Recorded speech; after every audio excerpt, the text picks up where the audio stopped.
자, GS 연기 강의 진행하도록 하겠습니다. 2023년도 대비 강의고요. 다른 강의를 한번 이제 보신 분들이 있을 것 같아요. 샘플 영상으로 2020, 2021, 2022 이렇게 계속 제가 그 PPT 파일은 거의 똑같이 쓰고 있습니다. 그래서 영상 보면서 이거 작년 거 아닌가 이렇게 생각하시는 분들 계실 것 같은데 그렇진 않다. 근데 왜 똑같은 파일을 쓰냐 이렇게 물어보시면은 이 내용이 가장 가독성이 좋더라. 그렇게 해서 칠판하고 흡사하죠. 그 다음에 글씨도 큼직큼직하죠. 그래서 딴 것보다 화려한 것보다 우리는 텍스트에 집중을 해야 되고 강의 내용에 집중을 해야 돼요. 그래서 디자인 자체는 크게 변하지 않고 저는 이 강의 내용 플러스 여러분 책에 있는 거 있죠. 책에 있는 내용을 얼마나 더 집중하게 하느냐 여기에 맞춰서 강의를 하고 있습니다. 자, 이제 쓸데없는 얘기 조금 했고요.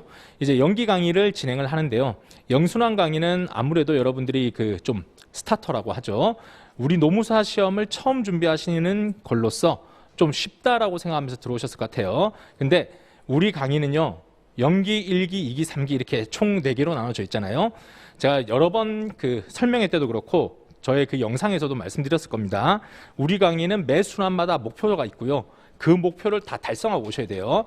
그래서 조금 쉽지만은 생각보다 여러분들이 치열하게 공부를 하셔야 다음 순환 갔을 때 따라올 수가 있다. 이렇게 생각을 하셔야 되겠습니다. 자, 그리고 학원 강의는 어떻게 설계가 되어 있냐면요. 1년 내에 여러분들이 합격할 수 있는 실력을 갖추게 하는 게 목표예요. 그래서 뭐 많이들 들어보셨을 거예요. 노무사 시험 요즘 얼마나 걸리냐? 뭐 2년 내지 3년 걸린다더라. 뭐 이런 얘기 있죠. 그리고 3년도 빠르다더라. 이런 얘기 많이 있을 텐데요. 그렇게 4년, 5년씩 공부하겠다라고 마음 먹고 와서는 절대 합격 못해요. 1년 내에 합격한다라고 마음을 먹고 그런데 시험장 갔더니만 모르는 문제가 조금 있어가지고 그래서 소수점자 탈락. 이런 식으로 되셔야 2년 또는 3년 안에 끝나는 거예요. 1년 내에 합격할 수 있다고 마음을 드셔야 여러분들이 1년 또는 2, 3년 안에 끝나는 겁니다. 그래서 넉넉하게 시간 아직 많다. 지금은 첫 강의니까 그냥 편하게 조금 느긋하게 가자. 이렇게 생각하시면 절대 안 된다고 말씀드립니다. 실제 그리고 할 수 있어요. 1년 만에 하는 거는 실력면으로는 아무래도 여러분들이 완벽하다고 말씀 못 드려요. 하지만 시험이라고 하는 게 운이라는 게 또 있잖아요. 내가 아는 데서 문제가 다 나오면은 나는 실력이 조금 부족하지만 오래 공부하신 분들 못지않게 나도 잘 쓸 수 있단 말이죠. 그럼 합격을 하는 게 또 시험이기도 합니다. 그 운이라고 하는 거는 시험장 가봐야 아는 거기 때문에 그 운이 없을 거라고 벌써부터 단정 짓지 마세요. 여러분들은 1년 내에 합격할 수 있는 실력을 완성하고 간다. 이렇게 마음을 가져주셔야 되겠습니다. 제가 이렇게 당부드리는 이유가 있습니다. 첫 강의부터 이렇게 말씀드리는 이유가 되게 영순환을 대학교처럼 다니시는 분들이 많아요. 대학교 때는 아무래도 듣다가 3시간 수업이면 2시간 듣고 그냥 쉬러 가고 그 다음에 약속 있으면 빠지시고 그냥 동영상 보시고 이렇게 하시는 분들 많은데 아시잖아요. 동영상이 되게 효율적이지만은 그 동영상을 하루만 24시간 보면 강의를 몇 개를 따라잡을 수 있잖아요. 근데 그렇게 안 하잖아요. 그래서 실강을 선택을 하셨으면요. 실강을 끝까지 유지를 하셔야 됩니다. 갑자기 여기서 온라인 가셨다가 중간에 뭐 복동보지 뭐 이렇게 하면서 미루기 시작하면은 그러면 여러분들은 나중에 보면 따라올 수가 없더라. 종합반 신청해놓고 강의 수강 다 해놓고 안 오시는 분들이 그렇게 많아요. 그렇게 하지 말고 우리는 최선을 다해서 오래 붙는다는 생각으로 끝까지 와주셨으면 좋겠습니다. 자, 이렇게 한번 잔소리 좀 했고요. 자, 영순환 목표에 대해서 말씀드리겠습니다. 내일부터는 이 시간에 아마 여러분들이 복습 퀴즈를 풀고 계실 거예요. 그래서 오늘은 복습 퀴즈를 풀지 않고 OT를 진행을 하는 겁니다. 그래서 올해 강의가 어떻게 진행되고 영순환은 어디까지 가야 되겠다. 이거를 다 같이 목표를 함께 가져주셔야 되겠다. 그럼 첫 번째 보시면은 영순환 목표는 공인노무사 시험 제도를 가지고 제가 설명을 좀 드릴게요. 자, 노무사 시험 제도는 제가 이렇게 여러분들이 볼 땐 젊어 보일지는 잘 모르겠는데 젊긴 해요, 제가. 50대는 아니거든요. 50대는 아닌데 근데 제가 노무사 기수로 따지면은 또 조금 돼요. 또 꼰대 같아가지고 할까 말까 이렇게 마음 먹었었는데 19기 노무사인데 제가 2010년에 합격했거든요. 김유미 노무사보다 제가 선배예요. 하지만 김유미 노무사 님이죠. 왜? 잘 나가시니까. 강사 세계에서는 1타가 최고인 거죠. 김규영 선생님도 선생님이신 거죠, 저한테는. 그런데 김규영 선생님이 노무사 강의 하기 이전에 저는 합격을 했고 김유미 노무사님이 수험생일 때 저는 이미 노무사였고 그 정도로 저는 선배 노무사예요. 그래서 제가 오랫동안 노무사 생활을 했다 잘나차게 하려고 하는 게 아니라 노무사 시험을 오랫동안 경험을 했어요.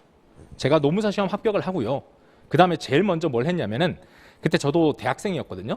대학생이니까 바로 필드로 가기보다는 일단은 저는 학원 언저리 좀 머물렀었어요. 그래서 채점 알바 여러분들 2, 3기 때 답안지 쓰면 채점하고, 근데 채점 알바를 그냥 일회성으로 끝내는 게 아니라 저는 좀 오랫동안 했습니다. 2, 3년 동안. 그렇게 하고 학원에 또 여러분들 같은 이제 공부하시는 분들 도와주는 스터디 매니저 이런 거 하다가 이제 강사로 발탁이 됐어요. 근데 저의 장점을 얘기하자면은 일단 학원 주변에서 일을 했다. 이게 강점이 아니고요. 시험을 10년 넘게 제가 봤다는 거예요. 10년 동안 보면서 제가 준비할 때 시험은 어땠냐? 노나시오였어요. 노나시오. 그때는 제가 그 버스 안에서 지하철에서 뭘 했냐면요. 법전을 외우고 다녔어요. 1조에 뭐가 있고 2조에 뭐가 있고 이거였거든요. 그래서 법전에 있는 걸 순서대로 해서 그 내용을 달달달 외우는 사람이 이기는 시험이었어요. 얼마나 무의미하겠어요. 몇 조에 뭐가 있다 순서도 외워야 되고, 그래서 친구들하고 만나면은, 수험하는 친구들하고 같이 만나면은 서로 암기하는 테스트 하는 거예요. 1조에 뭐가 있는지 물어보고, 2조에 뭐가 있는지 목적, 2조의 1호는 뭐고, 이런 걸 계속 연습을 했던 기억이 납니다. 자, 그런 시험이었는데 그렇게 해서 노무사가 붙고 나니까 실제 실무를 할 수 있느냐라고 하니까 시험 제도하고 실제 양성된 전문가라는 사람들이 문제 해결하는 능력이 너무 떨어진다. 암기만 잘하지 끝나자마자 시험 붙자마자 이제 의뢰인들 딱 만나서 상담해보라 했더니만 상담이 안 되는 거예요. 아, 그러면은 이 시험 제도가 잘못된 거다라고 되겠죠. 옛날에 과거 제도도 보면은 막 시 외우기 이런 거 하잖아요. 시 아무리 잘 외워도 국가의 현실을 해결할 수 없으면은 이 제도는 잘못된 제도잖아요. 그래서 시험 제도가 바뀌기 시작합니다. 그때가 제가 공부하던 2010년 때부터 바뀌기 시작해요. 법전을 열심히 했는데 이제 법전이 필요 없대요. 제가 그 전부터 준비를 했으니까요. 그 전에는 법전 외우기를 열심히 했는데 갑자기 제가 2년차 수험생이 딱 되니까 이제는 법전 줍니다라는 거예요. 인생을 날렸죠. 뭘 쓸데없는 짓을 했지? 이럴 줄 알았으면 1년 더 있다 준비할 걸. 근데 인생 어떻게 될지 모르기 때문에 그냥 쭉 갔는데, 그래도 한편으로는 외웠던 법전을 그대로 살릴 수는 있죠. 답안지 쓰긴 쓰는 거니까. 그리고 아쉽지만 이제 암기에 더 집중하지 않아도 되니까 그것도 괜찮은 거다 이렇게 생각을 했죠. 그러면서 이제 나오기 시작한 게 뭐였냐? 법전 외우기 암기력 테스트가 아니라 이제는 사례형 시험이라는 게 나오기 시작하는 거예요. 그전에는 노나라 시험, 법전에 있는 거 외워가지고 법전에 있는 거 설명하는 시험 이런 거였다면, 이제는 실제 나오는 케이스, 사례가 나오고 그 사례에 맞춰가지고 법적으로 문제를 해결하는 능력을 보여줘야 된다. 이렇게 제도가 바뀌기 시작해요. 근데 그럼에도 불구하고 노동법 시험 문제가 6문제가 있다고 하면 그 중에서 한 2문제 정도는 케이스, 나머지 문제는 논술형 시험 이렇게 나왔었어요. 그럼 여전히 법전에 있는 거 학설 외우고 하는 것들은 여전히 중요했고 케이스 문제 푸는 것도 중요하고 이렇게 됐었어요. 그게 한 3, 4년 정도 갑니다. 그러다가 2010년도 후반부로 갈수록 어떻게 되냐? 이제는 6문제 전부가 다 케이스로 나오는 거예요. 이제는 케이스로 다 구성된 시험이 나온다라고 보시면 되겠어요. 그래서 여러분들이 시험 문제가 이렇게 변형되고 있잖아요. 케이스로 나오고 있어서 문제 해결 능력이 중요하고 사례형이 중요하다 이렇게 말씀을 드렸는데, 그럼 여기에 맞춰서 우리 실력도 시험에 합격할 수 있는 실력을 키워야 되겠죠? 그 시험 합격할 수 있는 실력이 뭔가라고 하면 여전히 지식이라는 게 중요하고 그 다음에 해결 능력이라는 게 중요해졌다는 거예요. 자, 차이가 있다면 예전에는 이것만 중요했다고요. 법적 지식. 법적 지식이니까 법조문 외우고 법조문 몇 조인지 외우고 그다음 법조문의 그 단어가 무슨 뜻인지 외우고 교수님들의 생각은 어떻고 이것에 대한 나의 생각은 어떻고 이런 것들을 열심히 했는데, 요즘은 빠져나간 게 뭐냐면 법적 지식 중에서도 교수님 지식들은 많이들 중요하지 않아졌어요. 그게 여러분들 수험서 보시면 또는 그 교수님 기본서 보시면 사견 이렇게 써 있거든요. 교수님들의 검토 의견 이런 거 있거든요. 이런 것들이 좀 빠져나가요. 그럼 이제는 뭐가 더 중요하냐? 실제 문제를 해결할 수 있어야 되잖아요. 그 실제 문제 해결이란 건 이제 판례인 거예요. 판례. 그래서 여러분들이 판례에 대한 내용을 얼마나 잘 외우고 있는가? 그게 지식이죠. 그럼 판례 내용을 적용을 한 다음에 이 문제에 대해서는 결론이 이렇습니다. 실제 만약 노동청 가거나 노동위원회 가거나 법원 가시면 이런 결론이 나올 겁니다 하는 것들을 여러분들이 제시를 해줘야 되는 거예요. 그래서 판례를 단순히 암기하는 게 아니라 판례를 적용한다고 합니다. 이 판례를 이 사건에 대입해서 그렇게 해서 결론은 이렇게 나올 겁니다 라고 하는 것들이 법적 해결 능력이에요. 이거를 보여줘야 된다는 겁니다. 여기까지는 어렵지 않죠. 이런 공부를 하는 거구나 까지 이해됐어요. 자, 그래서 해결 능력 향상시키기 위해서는 결과적으로 지식과 해결 능력 둘 다가 가야 되는데, 지식만 하던 때보다는 이제는 오히려 여러분들이 해야 될 것들은 더 많아졌다라고 얘기할 수 있겠어요. 지식의 정도는 옛날보다 좀 부족해집니다. 옛날에는 뭐 교수님들 생각까지 다 외웠으니까 옛날에는 지식이 100이었다 치면은 해결 능력은 제로여야 되는데 이제는 지식이 한 50으로 낮아집니다. 판례만 외우고 교수님 생각은 이제는 버리니까. 하지만 해결 능력이 50%, 70% 이렇게 점점 강조가 되고 있는 거예요. 그래서 여러분들은 지금 해결 능력 향상을 위해서 일단 지식을 열심히 외우고 그 다음에 지식을 적용해서 바로 해결할 수 있는 것들을 보여줘야 되는데 해결을 우리가 언제 연습하냐면은 2, 3기 때 연습하는 거예요. 이해되셨죠? 그럼 해결을 하기 위해서는 지식을 쌓아야 된다고요. 그게 연기일기라고요. 근데 많은 사람들이 착각하는 게 뭐냐면은 해결만 하면 되는구나. 그러니까 지금부터 답안지 쓰자. 지금부터 판례만 외우자. 이렇게 하시는 분들이 있는데 무슨 말인지 알아야 될 거 아니에요. 이 판례가 어디에 쓰이고 이 판례가 무슨 말을 담고 있는지를 알아야 될 거 아니에요. 어떤 상황에 쓰이는지를 알아야 될 거 아니에요. 그래야 여러분들이 문제를 만났을 때 똑같은 판례를 대입할 수 있는 거고 그렇게 해서 결과적으로 옳은 해결책을 제시할 수가 있는 거예요. 자, 그래서 제가 지금까지 쭉 얘기를 했는데 바로 잡고 싶은 건 이런 거예요. 수험에 있는 그 카페 이런 데 가면은 얘기하는 게 뭐냐면 빨리 합격하려면 판례 외우고 그냥 바로 문제 쓰면 된다. 이렇게 얘기하시는 분들이 있거든요. 절대 그렇지 않다. 지식을 일단은 먼저 해야 되고 해결 능력을 키우는 것도 지식이 기반될 때 할 수 있는 거다. 이렇게 정리를 하겠습니다. 그래서 여기는 여러분들은 영순환 때 지식에 대해서 쌓아가는 걸 할 거다. 그리고 지식이 충분히 쌓였을 때 해결 능력이 올라가니까 조급해하지 말라라고 말씀드리고 싶어요. 자, 이렇게 하나 말씀드렸고 자, 다음에 이제 강의 교재 말씀드리도록 하겠습니다. 자, 영순환 때는 실전노동법 2023 개정판으로 강의를 진행을 합니다. 평일반은요. 자, 그런데 아직 실전노동법 교재가 안 나왔죠. 좀 죄송하다고 말씀을 먼저 드리고요. 이건 왜 그러냐라고 말씀드리면은 우리가 요번에 시험이 2차 시험이 되게 늦게 치러졌죠. 9월 초에 치러졌죠. 9월 초에 치러지다 보니까 강의도 작년에는 조금 늦게까지 진행됐었어요. 그러고 난 다음에 강의 끝나고 이제 교재 개정이 들어가다 보니까 원고 편집하고 넘겼더니 이미 이제 추석 연휴가 껴가지고 출판사가 이제 일을 잘 못하는 시기가 돼버렸어요.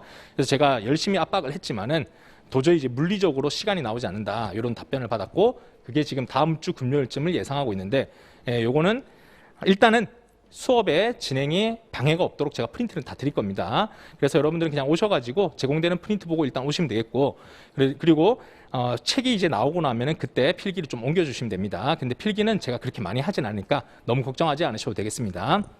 자, 그리고 교재는 수험서라 되어 있는데 수험서하고 교수님 기본서 차이를 좀 말씀드려 볼게요. 수험서는 뭐냐?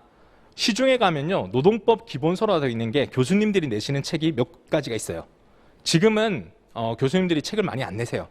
옛날에는 한 5종, 6종까지 갔었거든요. 근데 지금은 김영배 교수님, 박지순 교수님 낸 책 하나, 그 다음에 임종률 교수님이 내시는 책 하나, 이게 두 권이 계속 나오고 있는 책이에요. 나머지는 너무 옛날 책이고요. 그래서 그 책들은요 어떤 이론에 대해서 교수님의 본인의 생각 이런 것들을 쭉 정리해 놓은 책이에요. 이 책의 장점은 뭐냐면 이해도를 높이는 게 좋아요. 교수님이 볼 때 문제가 뭐고 이 문제에 대한 해결책, 거기에 대한 교수님의 판례에 대한 비판 이런 것들이 있어서 이게 바로 교수님들이 생각하는 상식이구나 이런 것들을 알긴 좋아요. 근데 단점은 또 뭐냐? 수험을 이 노무사 시험을 잘 치기 위해서 만들어진 교재가 아닌 거예요.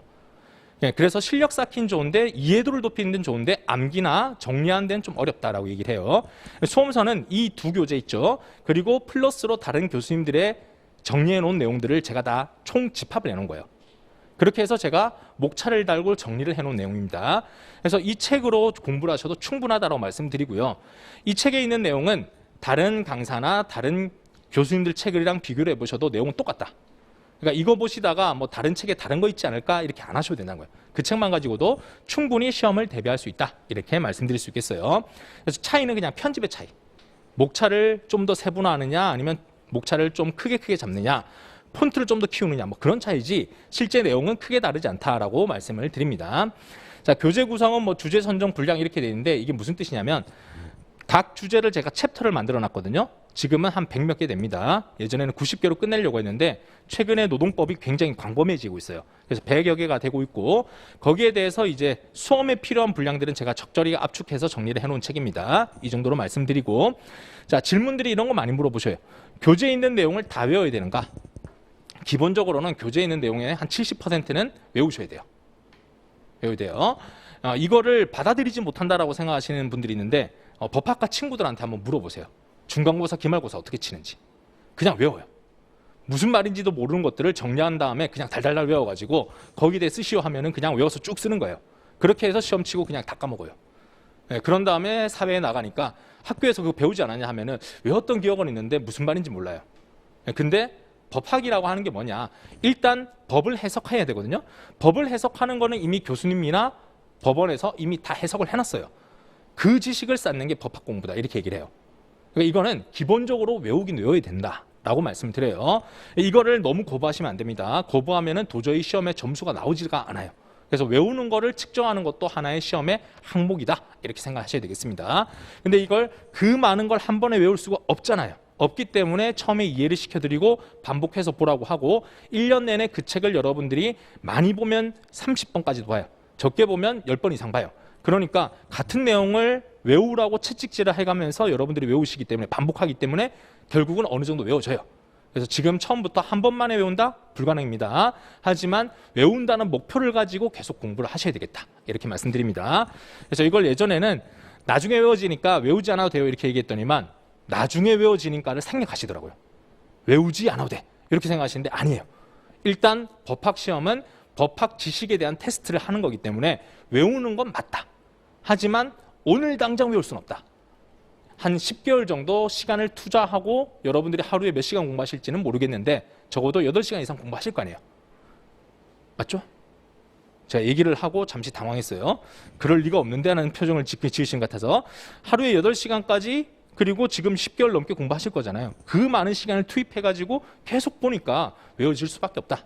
똑같진 않더라도 적어도 유사하게는 써진다라고 말씀드릴 수 있는 거예요. 자, 그리고 기출문제 빨리 답안지 써보고 싶어요. 이런 것들 많이 얘기하시는데 언제 답안지 쓰는 연습을 하시냐? 지식이 충분해졌을 때 답안지를 쓸 겁니다. 그게 GS 2순환이다. 이렇게 말씀드리고 그 전까지는 여러분들이 실제 사례 문제 풀기보다는 지식 내용에 대한 것을 한번 써보는 그런 연습들을 많이 할 겁니다. 자, 여기까지가 이제 질문 많이 나오는 것들 말씀을 드렸고 소음서 말고 이제 부교재 말씀 드려볼게요. 부교재는 프린트가 나갔죠. 목차 트리노트라고 돼 있는데 안에 구성을 한번 보시면 어떤 거냐면요. 한 3페이지, 2페이지 돼 있는 거 펼쳐보시면 됩니다.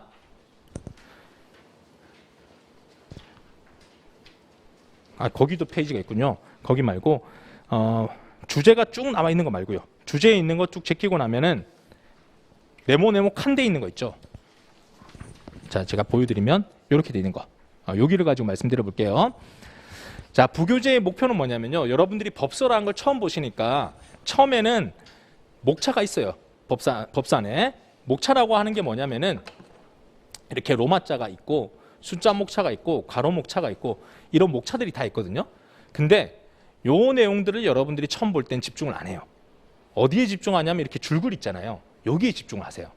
저도 이 부분을 가지고 설명을 하고 이 부분은 그냥 읽고만 지나가다 보니까 여러분들이 복습하실 때도 여기에 집중하는 거예요. 근데 이 법학에서는 목차가 굉장히 중요합니다. 목차가 안에 있는 내용을 다 대변하고 있어요.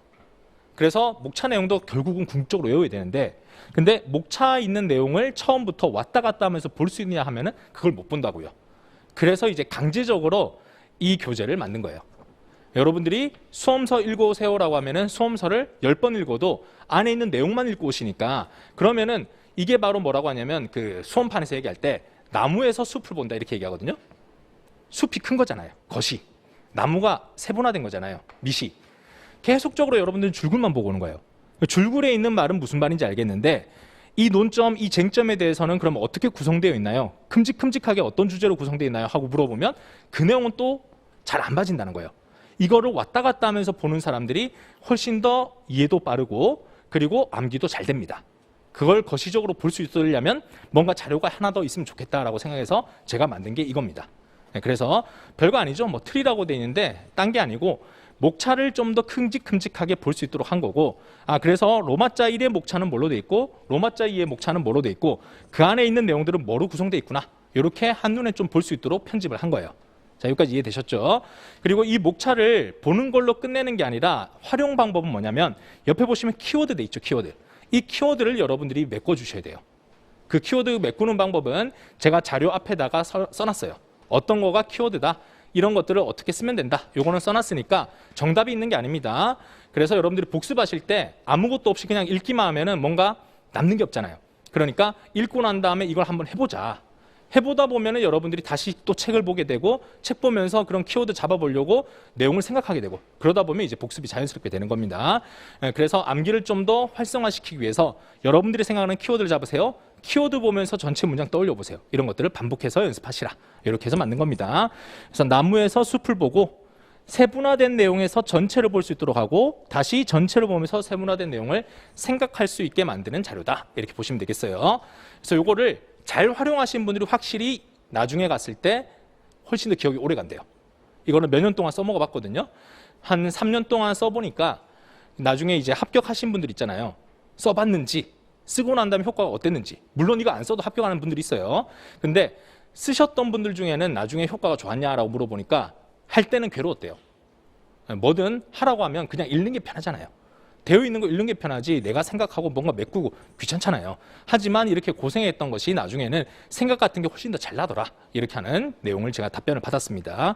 효과가 좋으니까 한번 해보시고요. 그래서 체계를 정리한다라고 되어 있는데 이 체계가 뭔지도 잘 모르시는 분들이 있어요. 체계는 그냥 뼈대라고 생각하시면 돼요. 어떤 내용 나왔을 때 무엇으로 구성되어 있다. 예를 한번 들어보면 근로자다라고 하면은 여러분들은 어떤 게 떠오르십니까? 라고 하면 그냥 일하는 사람 이런 게 떠오르시잖아요. 근데 법에는 직업의 종류 불문하고 그 다음에 임금을 목적으로 사업 또는 사업장에서 근로를 제공한 자라고 하는 법조문이 있습니다. 근데 우리 학술에서 수험에서의 뼈대라고 하면은 법조문에 대한 게 있고 판례가 있고 이 판례는 어떤 판단 기준 9가지가 있고 그 다음에 판례의 판단 기준 변화가 있습니다 하는 흐름이 있다는 거예요. 내용이 이렇게 다음번엔 뭐가 나오고 그 다음번엔 뭐가 나오고 하는 흐름이 있다는 거예요. 이 흐름을 전체적으로 꿰고 있어야 되는데 그것을 우리가 체계를 잡는다 이렇게 얘기를 해요. 그게 머릿속에 있으면은 시험 문제가 뭘 물어보는지를 바로바로 떠올릴 수가 있거든요. 한번 예시를 들어볼까요? 근로기준법상 근로자성에 법조문을 쓰시오. 그럼 제가 말씀드렸던 것 중에 뭐 쓰면 되는 거예요? 법조문이 아까 직업의 종류 불문, 임금 목적으로 사업 또는 사업장에 근로 제공한 자 이것만 쓰면 되는 거잖아요. 근데 시험 문제가 금기법상 근로자성에 판례의 판단 기준 변화를 쓰시오. 이렇게 돼 있으면 뭘 써야 되는가? 법조문을 묻는 게 아니라 판례, 그 중에서도 판례가 어떻게 바뀌고 있다. 이걸 써야 되잖아요. 그러니까 큰 시각에서 여러분들이 감을 잡고 있어야 묻는 게 이거구나 하고 그 내용만 쓰면 되겠구나 하고 감을 잡을 수가 있어요. 자, 지금 보니까 표정들이 무슨 말인지 잘 모르겠다 하는 것 같아요. 내용이 더 쌓이시면 여러분들이 좀 와닿을 겁니다. 핵심은 이거다. 핵심은 이 부교재는 의미가 없는 게 아니라 책의 목차도 중요한데 그 목차를 볼 수 있도록 연습을 시켜주는 책이다. 이렇게 생각하시면 되겠습니다. 그래서 이걸 여러분들이 하시다 보면은 분명히 내가 키워드를 집어넣었거든요. 근데 그 키워드가 무슨 말인지 모를 때가 있어요. 또는 어떤 키워드를 봤는데 그 내용이 떠오르지 않을 때가 있어요. 그게 뭐냐면 여러분들이 복습을 하긴 했지만 이해를 제대로 못했다는 게 보이는 거예요. 공부의 기본 원칙이죠. 아는 것과 모르는 것을 구분해라. 모르는 것을 더 열심히 학습해라. 이건 기본이잖아요. 근데 여러분들이 그냥 책만 읽으시면 내가 뭘 모르는지 몰라요. 그래서 이 교재를 통해 가지고 여러분들이 이 부분이 나는 정리가 잘 안 돼 있구나 하면 여러분들이 그 부분을 훨씬 더 열심히 복습해 볼 수 있고 또 왜 이해가 안 되는지를 저한테 질문해 볼 수가 있겠죠. 그렇게 해주시면 되겠다. 이렇게 정리하겠습니다. 질문하실 때 질문은 편하게 하셔야 되는데 좀 구체적으로 질문을 해주시는 게 좋거든요. 그냥 진짜 뜬금없이 그냥 처음부터 다시 설명해 주세요. 이렇게 얘기하면은 이건 질문이 아니잖아요. 강의를 다시 하라는 얘기잖아요. 근데 강의를 다시 하라 해봤자 어차피 제가 촬영한 강의에서 더 이상 벗어날 수가 없어요. 그러니까 여러분들이 왜 모르는지를 아는 것도 굉장히 큰 실력을 갖추는 거다. 이렇게 말씀드릴 수 있겠어요. 자, 다음 이제 내용 가시면 강의 진행에 대한 걸 말씀드립니다. 자, 여러분들이 앉아 계신 이 강의실에서 이제 강의가 쭉 진행이 됩니다. 강의 시간은 14시에서 14시 20분 이렇게 돼 있죠. 이 시간 동안은 복습 퀴즈를 진행할 거예요. 그래서 요거는 조금 지각해도 되는구나 라고 생각하시는 분들이 있는데 또 지각한 사람과 그래서 치지 못한 사람과 끝까지 다 치러내신 분하고의 실력 차이가 또 있습니다. 그래서 이게 별거 아닌 것 같지만요. 이 시험을 준비하기 위해서 압축적으로 공부를 하잖아요. 그런 다음에 그 문제를 고민해서 써보잖아요. 이 시간이 여러분들 나중에 피가 되고 살이 돼서 나중에 2, 3기 또는 실전에 갔을 때 요때 기억 가지고 답을 또 써내요. 그러니까 이거는 주어진 기회는 웬만하면 놓치지 마라라고 말씀드리고 싶습니다. 자, 복습 퀴즈는 별거 아니라 우리가 수업 나갔던 거 위주로 칠 거예요. 그래서 개념과 키워드, 목차 이렇게 돼 있는데 이거는 지금 말씀드려도 모를 거니까 내일 한번 문제 만나보면 체감이 되실 겁니다. 자, 이렇게 시험을 치고요. 그 다음에 보시면 10분 정도 쉬었다가 진행을 하죠. 10분의 휴식 시간을 가지는 이유는 늦게 왔으니까 10분 정도 요 시간에 시험 쳐라. 이거 아니에요. 이 상황이 바뀌면은 두뇌를 쉬어주는 시간이 필요해요. 바로 그냥 수업을 진행하면 어떤 일들이 생기느냐? 열심히 여러분들이 막판 집중해서 공부했잖아요. 시험 친다고 쏟아냈잖아요. 그런 다음에 강의를 진행하면은 한 1시간 반 정도는 주무세요. 이거 안 되겠다. 그래서 무조건 10분은 강제로 한번 휴식을 취하시는 겁니다. 뭐 딴 거 산책하셔도 되고 마시고 오셔도 되고 아니면 그냥 엎드리셔도 되고 어쨌든 10분은 무조건 쉬셔라. 이렇게 말씀을 드리고요. 그다음에 강의는 18시까지 진행이 된다라고 제가 계획서 써놨는데 추가라고 써놨죠. 추가는 뭐냐면요. 강의를 18시까지 한다는 거지 정리를 18시까지 끝낸다는 얘기는 아니에요. 그래서 제가 매번 이제 강의 끝내고 나면 오늘 배웠던 내용들을 한번 간단하게 리뷰를 하거든요. 그 내용은 조금 더 추가가 될 수 있다. 그래서 여기서 끝나고 약속 잡는 분들 있잖아요. 저녁 약속. 네, 여기서 6시 끝나니까 우리 7시 만나자. 여기 뭐 샤롯수길 있잖아요. 못 만날 수 있어요. 그러니까 웬만하면은 타이트하게 약속을 잡지 마시고 그냥 끝나고 난 다음에는 저녁 혼자 드시고 복습하고 이렇게 하는 걸 추천을 드립니다. 자, 다음에 강의 내용은 이렇게 진행됩니다. 전체 주제를 말씀을 드릴 거고 그 다음에 핵심 주제로 다시 들어간 다음에는 사례, 조문, 세부 내용 강의를 할 거고 그 다음 맨 마지막으로 오늘 배웠던 내용을 리뷰하는 형식으로 진행이 됩니다. 이런 것들은 경험해 보시면 되고 그 다음에 진도에 따라 모의고사 실시할 계획을 갖고 있습니다.